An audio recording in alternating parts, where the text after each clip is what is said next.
പുറത്തു വന്നിരിക്കുകയാണ്. പക്ഷേ വിധിന്യായം പൂർണ്ണമായും പുറത്തു വന്നു കഴിഞ്ഞിട്ടില്ല. വെള്ളിയാഴ്ച കോടതി അതിനുവേണ്ടി നിശ്ചയിച്ചിരിക്കുകയാണ്. അപ്പോൾ വെള്ളിയാഴ്ചയാണ് ആ കേസിൻ്റെ വിധി വരിക. ഇവിടെ CBI കോടതിയുടെ വിധിയെല്ലാം അന്തിമമാണെന്ന് ആർക്കും പറയാൻ സാധിക്കില്ല. ഇനിയും കോടതികളുണ്ട്, നിയമങ്ങളുണ്ട്. നിയമങ്ങളിൽ ഏതൊരു കുറ്റാരോപിതനും അദ്ദേഹത്തിൻ്റെ നിരപരാധിത്വം തെളിയിക്കാൻ ഇനിയും കോടതികളും നിയമവ്യവസ്ഥകളുമുണ്ട്.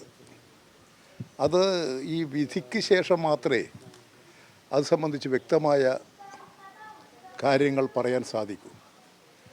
പക്ഷേ ഈ കോടതി വിധിയെ അടിസ്ഥാനപ്പെടുത്തിക്കൊണ്ട് പ്രാഥമികമായ നിരീക്ഷണത്തെ വെച്ചുകൊണ്ട് CPM-ന് നേരെ ഇപ്പോൾ കുറേ കോൺഗ്രസിൻ്റെ നേതാക്കൾ ഇറങ്ങി പുറപ്പെട്ടിട്ടുണ്ട്. ആ കോൺഗ്രസ് നേതാക്കൾ മനസ്സിലാക്കേണ്ടത് അവർ ചെയ്തുകൊണ്ടിരിക്കുന്നത് ഈ പെരിയയും പരിസര പ്രദേശങ്ങളിലും കുറേ കാലമായി കോൺഗ്രസ് നടത്തിക്കൊണ്ടിരിക്കുന്ന അക്രമ പ്രവർത്തനങ്ങളെ മറച്ചു വെക്കാനാണ്. രണ്ടാമത്തെ കാര്യം, ഇതിന് തൊട്ടടുത്താണ് ചീമേനിയിൽ CPM-ൻ്റെ 5 സഖാക്കൾ നേതാക്കൾ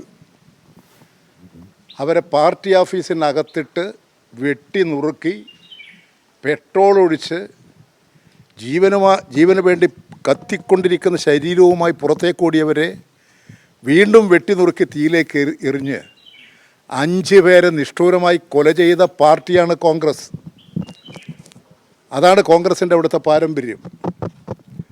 ആ പാരമ്പര്യം കോൺഗ്രസ് ഓർക്കുന്നത് നല്ലതാണ്.